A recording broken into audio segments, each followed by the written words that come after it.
Update: my ex, female 22, cheated on me, 21 male, with my childhood best friend, male 21. Original post. So here's my story about how I lost the love of my life, C, and my best friend J all in one day. It all started when I met C in grade 5 and I had a crush on her for years. Never getting to talk to her or anything as I was just figuring out these feelings, plus I knew I was an introvert from the beginning, barely having any real friends besides a group of 4, one of them being my best friend Jay. We did everything a kid could do: go camping, something I didn't really like but was fun with him, play video games, board games, sleepovers, all those things, and thought of him as a brother. It was he who had the courage to add her to our friend group. We grew closer as we got older. It was only in grade 9 that me and C were starting to get closer as friends. During high school, when we were both in grade 10, I finally got the courage to ask C out, and to my surprise and happiness, she said yes. Our first date was amazing, as I took her out to her favorite restaurant, which wasn't really expensive but did have a big bill. Then we went skating, as she has always loved that, and that was one of the best memories I've ever had. Over the next 4 years, we had the best relationship, or at least I thought it was the best. It was only during year 3 of our relationship that C wanted to go to the next level, and so did I. But I was just so nervous about it that I never realized what was happening between my girlfriend and best friend until it was too late. I also stressed from the SATs that I didn't have enough time to spend with her either. It all came to a screeching halt when I not only passed my SATs, my nervousness about having sex went away with a letter, and I walked to her apartment to tell her the great news. I entered the elevator to go to her floor and walked to her door when I noticed it was open slightly, and so in a panic, I opened the door myself, not thinking straight and thinking she was in trouble, but found nothing. I walked around the apartment, but eventually I noticed the trail of clothes leading up to her bedroom door.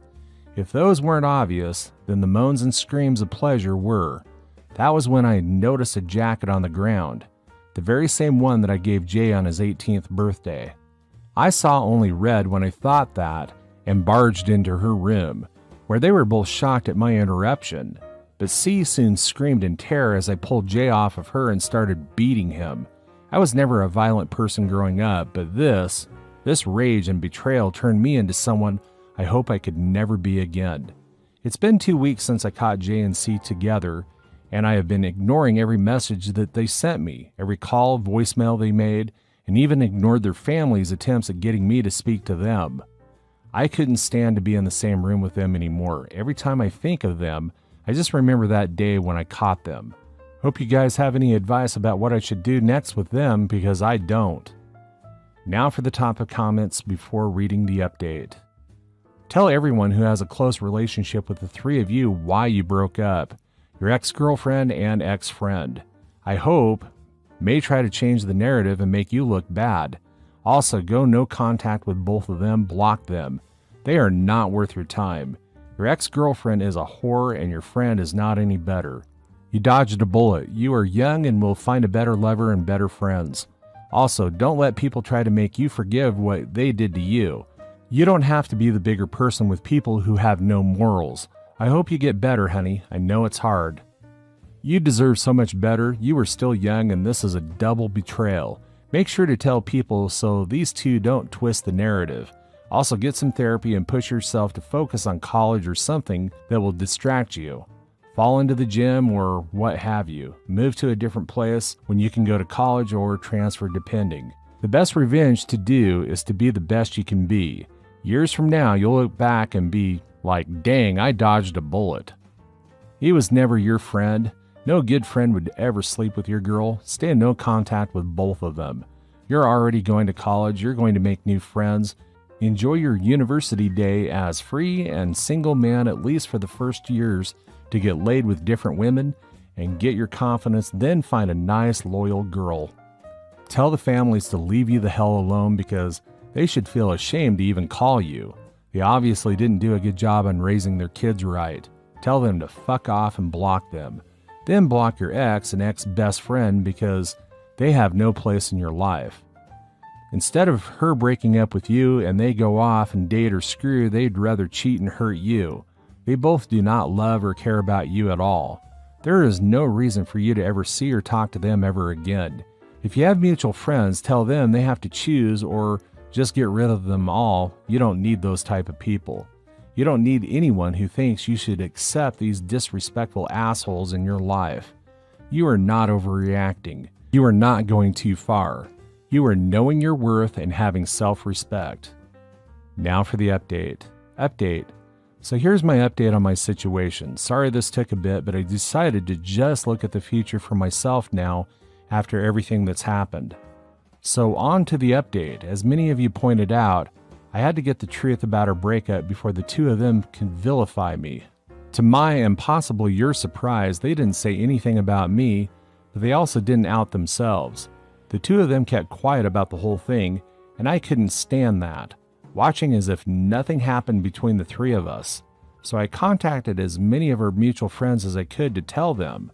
Some believed me, others thought I was in the wrong, and a few were indifferent, but all looked at J and C differently after that day, as I had many details of what they did while those POSs fucked. After I outed the two of them, I realized I needed to get away from the city. I lived here my whole life, but I had to get away. I just couldn't stand being close to C and J anymore. I was simply getting boxes of my stuff ready to move when I could, and I hear a knock at the door, and wouldn't you know, C was standing right outside. Her eyes were just bloodshot and looks like she hasn't slept in days. I barely opened it for her anyway, so I just rudely asked, "What are you doing here?" Because I'm not about to be gracious towards her and never will again. She asked to be let in to talk for a minute, and I decided to do so, but not to take her back, to just hear the excuses I know she'll come up with. She started to cry, asking for forgiveness and wanted to explain why she did what she did. I kept a straight face and didn't say a word while she was speaking. She told me how she felt neglected because of the lack of sex between us, which I guess is true. She went on to say that Jay comforted her and slowly began to fall for him as the days went on, and one thing led to another, and I had caught them soon after they became physical. After she was done, I told her that if she fell for Jay, all she had to do was tell me was that she wanted to break up, and I would have accepted them getting together afterwards. But they didn't do so. Instead, I saw my first love in bed with my best friend. I told her I was moving away after this, that I couldn't stand being in the city anymore with C and J or their family. But I didn't tell her where, because I don't want her to follow me. I saw the tears flowing even faster as she heard that. Guess she thought that we could reconcile after that happened. Well, sorry, C, but I've got other plans than to take you back. After that, I just held on to her hand. She gained a hopeful look in her eyes, and I led her to the door before pushing her out. She turned towards me, pure sadness in her eyes.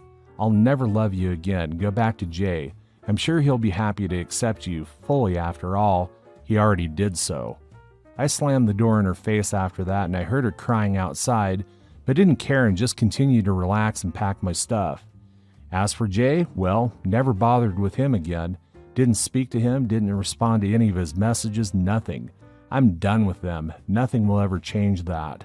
So that's my update. Nothing too big, but hey, don't really care right now to make this my whole life story, so goodbye and have a nice day. Story 2. My 53 female ex-husband's daughter announced she's getting married plus update. Original post. My ex-husband and I married too young. It was a classic white wedding with vows and the tradition of passing down a family ring. My ex was given his great-grandmother's wedding ring to give to me on our wedding day. We had a wonderful start, but we both really weren't ready to settle. He cheated on me and my drinking turned into alcoholism. We divorced and the ring was never really discussed, so I've kept it all this time. We married at 19 and divorced by 22. Luckily, we didn't have any kids. We went our separate ways. He found someone and remarried and had a girl and a boy. My journey has been harder. Alcoholism took many things from me, but I kept the old wedding ring, never pawned, traded, or lost it. Even during some really dark times, even though my marriage ended, it was like a memory of a better time. I've gotten clean, and so far, I'm on a long winning streak getting my life put back together. Through the gossip lines, I've found out my ex is still married and his daughter, their oldest, just got engaged. I still have his great-grandmother's ring. He had talked with me before we even got married, how he wanted to pass it down to his daughter one day. We haven't talked once after all these years. I don't know if he still wants his daughter to have this ring. Maybe he's forgotten about it. I feel conflicted about what to do. It wasn't a good ending. We were so young and stupid and mutually over-entitled. Should I get in touch or let sleeping dogs lie? Mail it as a wedding gift with a card anonymously? Or say it's from me? Now for the top of comments before reading the update.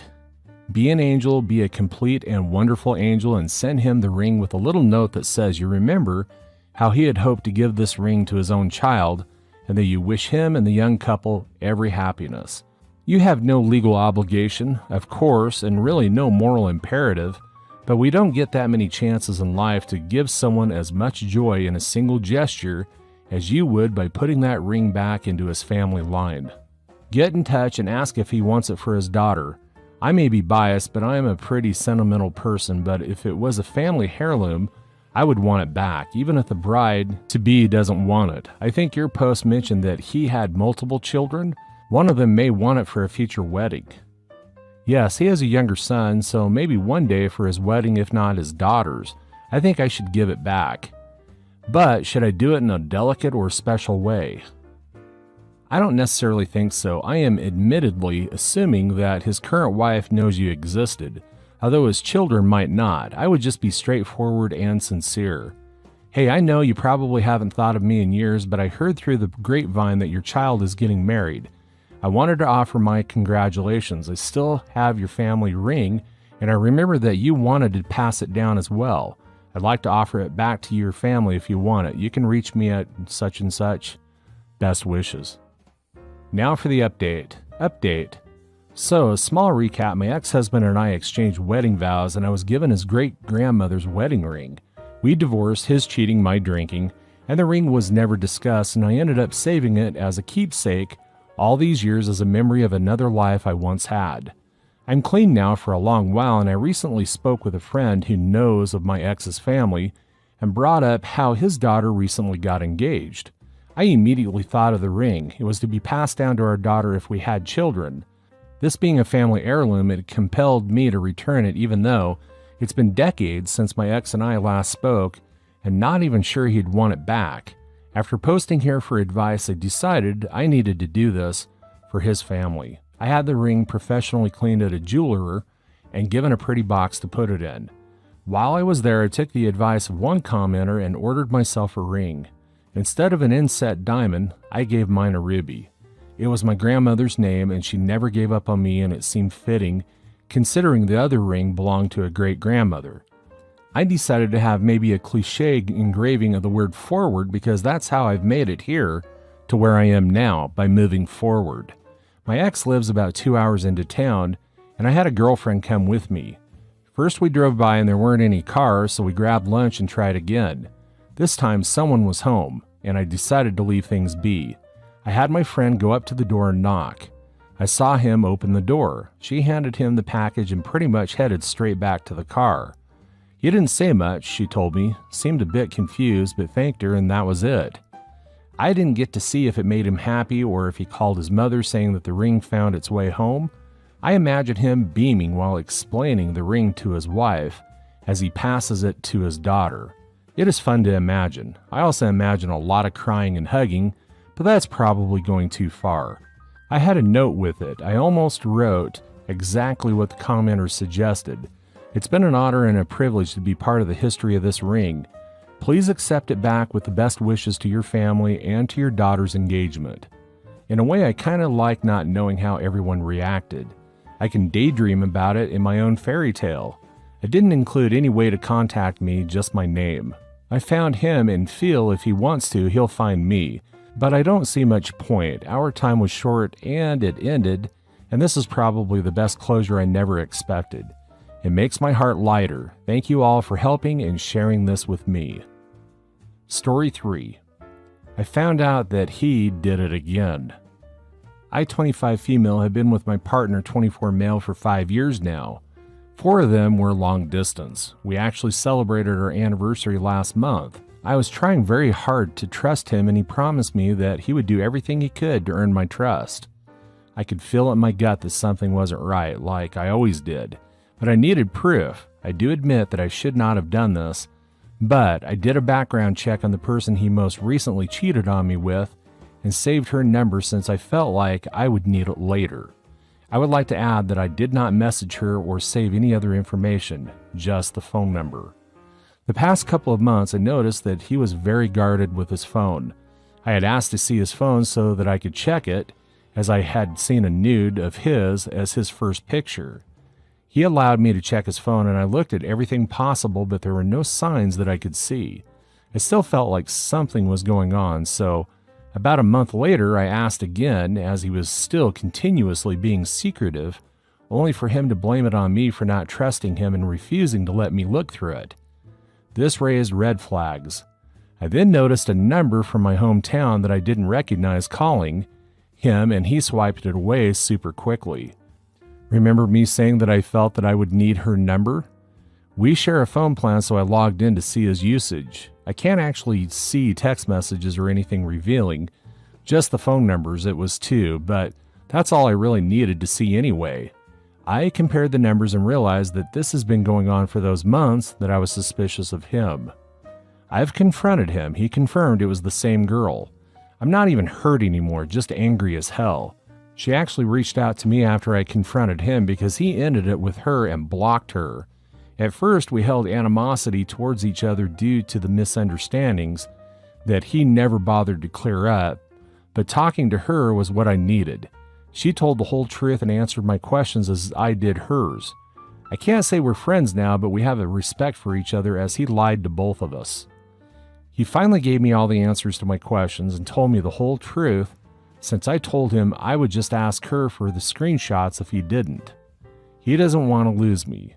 He begged a little, but ultimately allowed me to decide for myself what I wanted. I told him the only way I could consider staying with him was if he made the sole effort to finding a couples therapist as well as an individual therapist. I will find my own individual therapist at the beginning of the year, as my health plan will change and it's harder to find doctors that accept the new one I'll get. My rules, if he didn't want me to leave, ended up being as follows.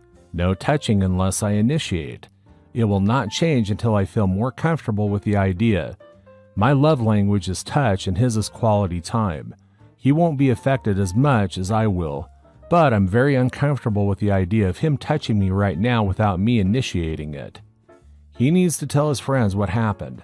We're a very fairy tale looking couple when we're with others, and having that sudden shift will bring questions that I really don't feel like answering. He must find a therapist, both individual and couples therapist, by the end of the year, even if the appointment won't be until next year. I'm allowed full access to his phone at all times for any reason. Of course, I won't ask for it 24/7 or anything of the sort, but the second he argues with me over looking at it, I leave. He has to show through actions how sorry he is. He has to put in the work to earn my trust and allow me to trust him again at my own pace. If the therapist we end up going to for couples therapy ends up finding our relationship is unsalvageable, I leave. I'm just so tired of feeling like a doormat. This is the 4th time he's cheated on me, and he tends to repeat with the same people, though it's never been physical cheating until now. I always have this sixth sense feeling when he does too. I'd like for this relationship to work out, as we've seriously considered marriage and starting a family. He has been my support through everything as best as he can. I've been pregnant by this man twice, though they're both angel babies now. I mostly just needed to get this all out. I moved across the country to be with him and have absolutely no one. My closest family is 6 hours away, and my friends are all in my hometown, which is over 1,700 miles away. It feels a lot better being able to let it all out and also have my rules written down. If you've read this far, thank you for taking the time to listen. And now for the advice. I'm so sorry that you're dealing with this. I almost moved clear across the country from my ex-partner, but I had gut feelings and had to figure things out. Things I didn't want to know. I think it's very healthy you have your boundaries. Just make sure you stick to them. Did you have these boundaries in your past? Cheating 4 times is a lot. Of course, this is your life and your choices. The only thing that I will say is always trust your gut. Sending you love, and my inbox is open if you ever need to talk. Thank you. I appreciate that. I didn't have these boundaries before, but I do plan on keeping them. I have one family member that is aware of what's going on and will help me leave if it comes down to it. This is his last chance. I know my worth and I'm no longer willing to compromise on these things. He has to prove that he's willing to spend his whole life earning my trust now. I'm just so tired of feeling like a doormat. I would be willing to bet that each time you caught him, you established boundaries.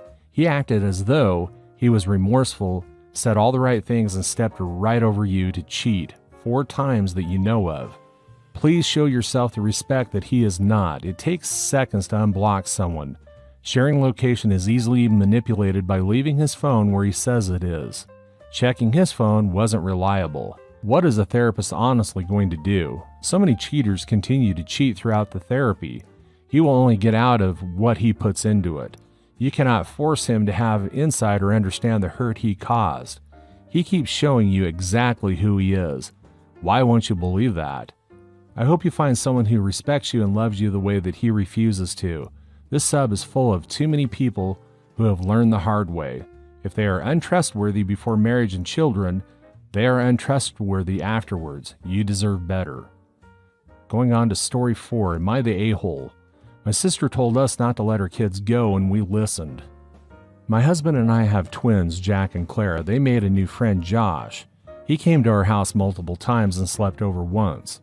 They wanted to go to his place. We've met his parents. They looked very responsible. After a couple of visits, my son told me that Josh's older sister, 18 or 19, is weird. When she watched them play a video game or something, she would always seem to linger and weirdly watch them. She attempts to talk to them but doesn't really say anything.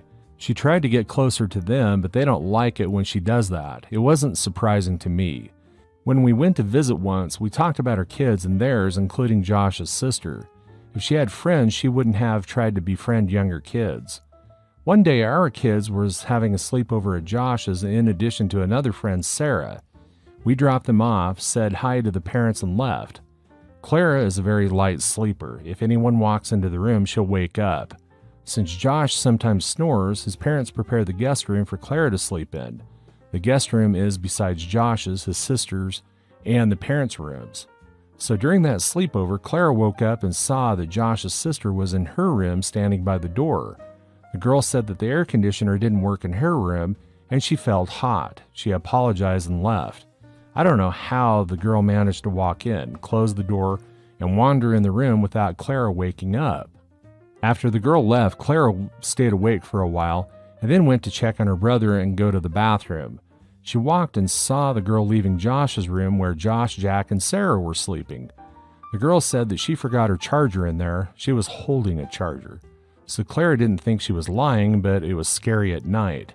She told Clara to go and sleep. Unless she didn't like the guest room, she could sleep in her parents' room or hers. Clara said thanks, but I'm comfortable in the guest room. According to Clara, the girl was very calm and composed, not fazed at all by her being seen acting like this, as if she wasn't caught. As I said, we knew the girl was weird. My husband and I didn't see anything so alarming, but my sister did. I always listen to my sister because I'm not good at decision making and judging. I've always tried to learn from her, but she is more socially aware. My husband is just like me. We decided to not let our kids go there unless the big sister wasn't in the house. So, when they told us they wanted to go the next weekend, we didn't allow it. Our kids didn't complain much, but Josh and his parents weren't happy when we told them our kids would only come if their daughter wasn't there because she is questionable and unsettling to be around. The parents were mad and my husband said I was rude. That's all for today. If you're enjoying this story, please like the video and share your thoughts in the comments section down below. Thank you.